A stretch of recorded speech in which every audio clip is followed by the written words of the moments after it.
Yang paragraf 9 ini, seleksi kompetensi teknis tambahan ya.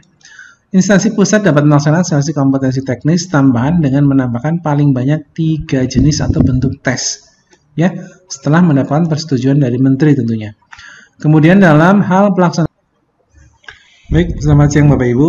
Pada kesempatan ini saya akan memberikan sedikit isi dari Peraturan Menteri Pendayagunaan Aparatur Negara dan Reformasi Birokrasi Republik Indonesia untuk nomor 6 tahun 2024, di mana di dalam ini memang ada tertuang mulai dari persyaratan, kemudian alur seleksi dan juga pembobotan sampai juga pengumuman ya.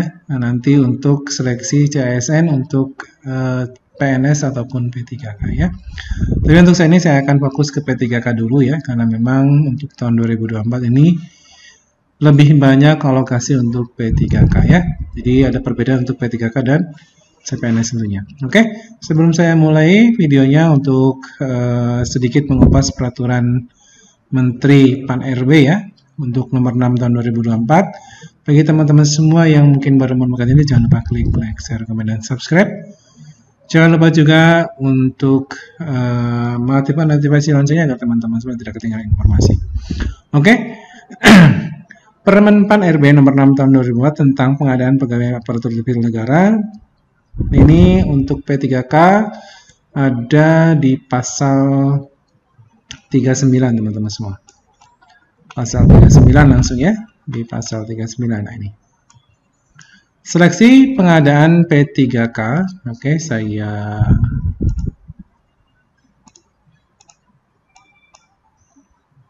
ini tidak bisa di ini ya. Untuk seleksi pengadaan P3K sebagaimana dimaksud dalam pasal 27 ya, dilakukan dengan mempertimbangkan integritas dan moralitas ya. Kemudian untuk yang poin keduanya, penilaian integritas dan moralitas sebagaimana dimaksud pada ayat 1 ini dilaksanakan dengan wawancara.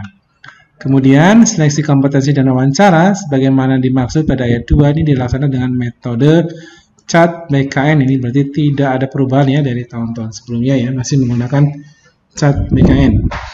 Kemudian untuk pasal 40 teman-teman semua. Dalam hal instansi pemerintah melaksanakan pengadaan pegawai ASN tingkat instansi, instansi pemerintah dapat melaksanakan seleksi kompetensi wawancara selain menggunakan CAT BKN. Nah, ini ada hal yang lain juga ya, bahwasanya untuk instansi pemerintah ini dapat melaksanakan seleksi kompetensi dan wawancara ini bisa dengan selain menggunakan CAT BKN. Kita lihat saja nanti untuk juknisnya ya seperti apa, karena juknisnya memang belum keluar ya. Kemudian instansi pemerintah yang melaksanakan seleksi sebagaimana dimaksud pada ayat 1 ini menyampaikan mekanisme dan pedoman seleksi pada menteri untuk mendapatkan persetujuan dengan tembusan kepala BKN setelah mendapat rekomendasi pelaksanaan seleksi dari instansi pembina.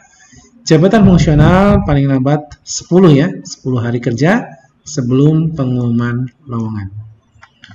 Kemudian yang poin ketiga, pedoman seleksi sebagaimana dimaksud pada ayat 2 ini mengacu pada standar kompetensi jabatan fungsional yang paling sedikit memuat A.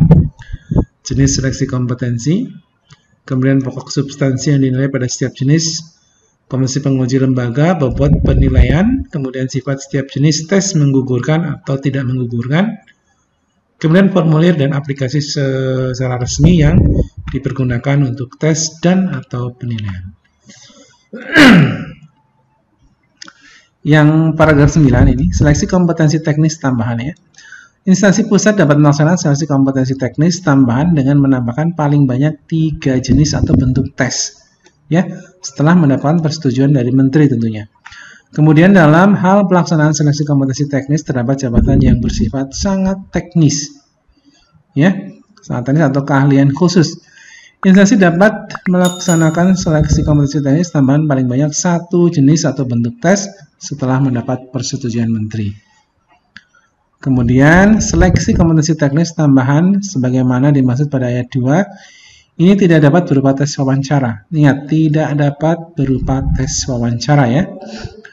Dalam hal ini, instansi melaksanakan seleksi kompetensi teknis tambahan sebagaimana dimaksud pada ayat 1 dan 2 berlaku ketentuan sebagai berikut.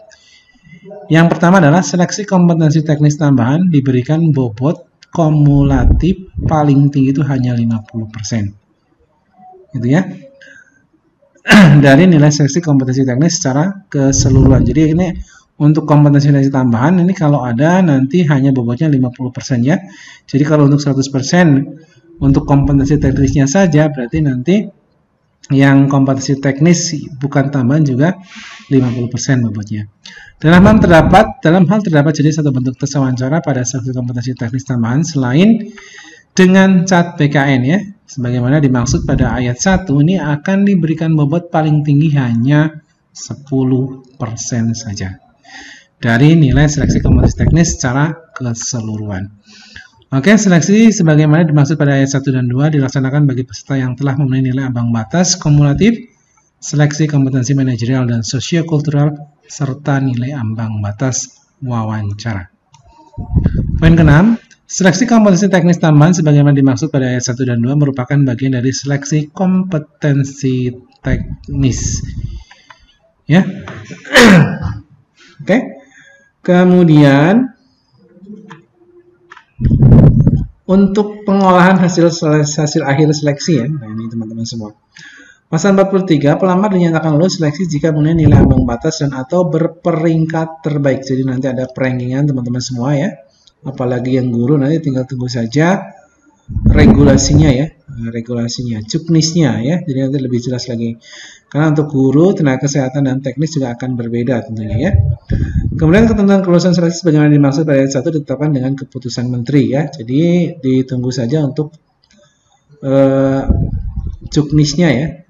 Nilai ambang batas sebagaimana pada maksud ayat 1 ditetapkan dengan keputusan menteri. Bagi pelamar pengadaan P3K dapat diberikan penambahan nilai seleksi kompetensi teknis apabila memiliki sertifikasi dan atau ketentuan lain yang ditetapkan dengan keputusan menteri.